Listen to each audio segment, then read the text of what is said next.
El divendres per la vesprada, els portaveus del Consell Local de la Joventut d'Ontinyent mostraren el seu malestar amb l'Ajuntament d'Ontinyent per la rebaixa d'un 50% de la partida pressupostària del Consell.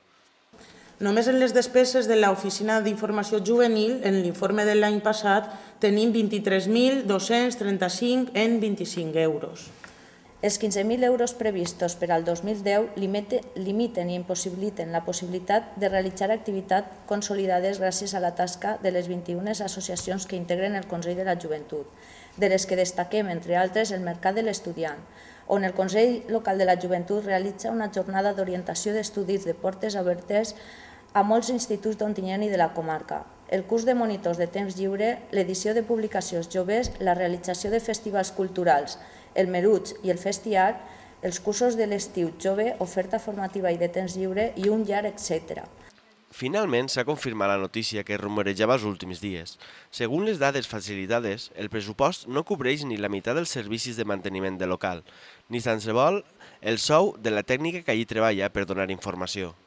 I l'altra possibilitat que ens va oferir el consistori com a única solució és que vinguérem nosaltres a treballar així altruistament. Sobre això anem a dir-los que en estos 20 anys d'existència totes les associacions i els membres o els delegats de les associacions que venen així al Consell hem estat treballant de forma altruista, si no cobrem ningú, llevat de la tècnica, que és la persona capacitada per donar informació.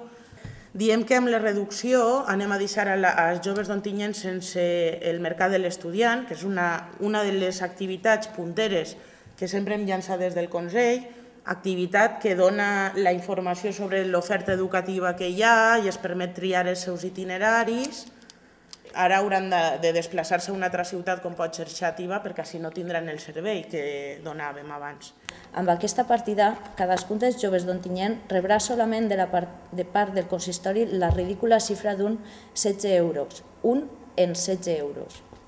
Se'ns ha atacat de no ser altruistes, se'ns va atacar de no ser altruistes. És una llàstima que pensen això, perquè tots els que estem ací dediquem un temps que no se'ns paga ni un duro, inclús ens costa diners de la butxaca, en fer que hi hagi política de joventut. Recalcar i fer consciència a tota la joventut que això no és una cosa que ens pegue directament solament a nosaltres que estem així sentats, sinó que ens afecta a tots els joves del poble i si no ens movem anem a donar-se compte del que han perdut quan no ho tinguem de veritat. Moguem-se, siguem conscients del que estan llevant-nos i no deixem que això passi, perquè si això passa de veritat i es quedem sense aquest espai i sense aquestes activitats, anem a quedar-se sense res que poder fer.